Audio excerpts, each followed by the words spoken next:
In front of me is OSCAL Tiger 12, and today I would like to show you how you can manage its location.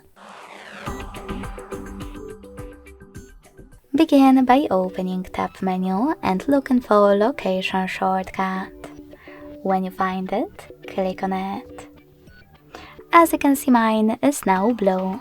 That means that location is on, but you can always switch it off by hitting the same tile.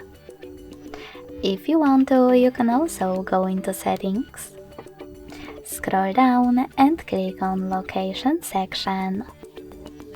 Then click on this switcher next to Use Location to manage it. Thanks so much for watching. If you enjoyed this video, don't forget to leave a like, comment and subscribe. Bye!